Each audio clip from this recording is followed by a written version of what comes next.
Welcome to Coffin Talk.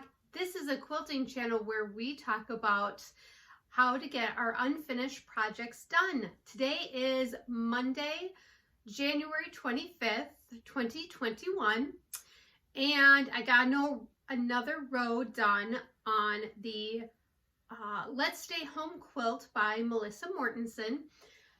The top row, which is row 3 on her original row along, and the one that I got done this week. So we actually lined up our rows.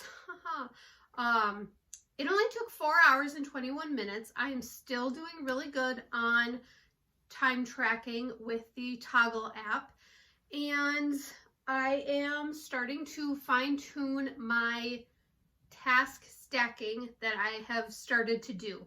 Like chain piecing is a good one, making sure everything is cut and getting all the cutting done at once. That is another task stacking, I guess, I don't know what you call it, like, you know, just subject. There, we'll use that word. So I have really started to look at how I, as a quilter, move and get things done when I'm working on my quilts. Like, I work in one area of my quilting triangle, and then I try not to move too much around, so to try and save time.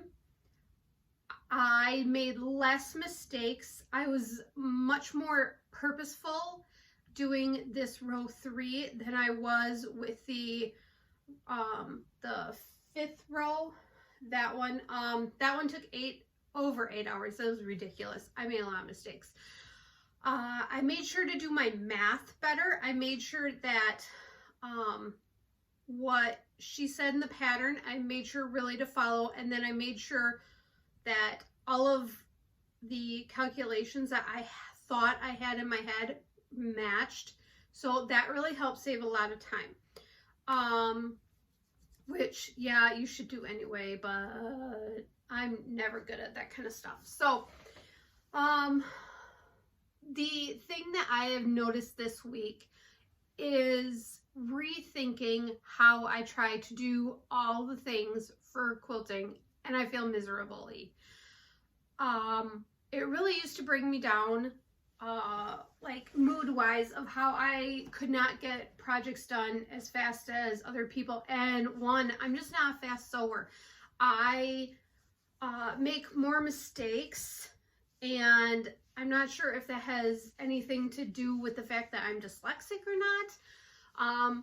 But I am just coming to terms with the fact that I just need to be more careful. It's gonna take longer, and that's okay.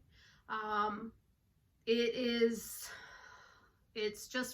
what it is. And you know, when I see a quilt, I used to think, especially when I was working before I had kids, I used to think, oh, I wish I could get that done, and it would take me 6 months. Well, now I know why, because piecing takes me a little bit longer, and that's okay. So I guess that's kind of where I am at and what I learned this week. I probably should give a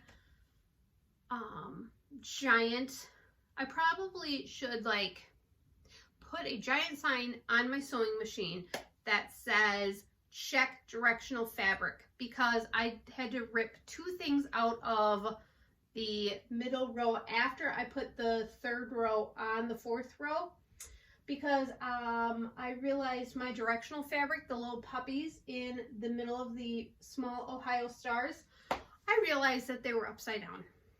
So I had to go and rip those out and chain and like flip my Ohio star blocks, which was annoying, but I didn't give up. I kept learning from the lessons that I learned last week, and I built on those, and I just said, it is what it is. I just continued to rip. I got it done, and then I felt proud of myself. I didn't let myself feel guilty. I made myself feel proud of, I let myself feel proud of myself for actually getting it done, fixing the mistake. There are a lot of other mistakes, especially for the first row. It shouldn't be. You know, it's not that hard.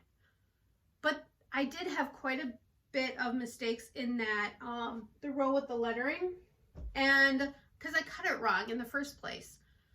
Even though I followed the directions, I must have misread them and I cut it wrong. Oh well. So I fixed it to the best of my ability, and it's not perfect, and I really don't care because it's going to be done. So that's where I am.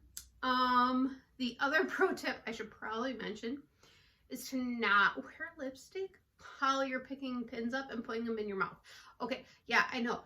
Y'all are gonna yell at me for putting pins in my mouth because you're not supposed to do that anymore. Well, I learned it that way and I just do. So, you know. But anyway, don't wear lipstick when you do that. I also noticed I need to keep my hands really clean when working with white. It's so dirty already. It's like I've broken this quilt in without even finishing it.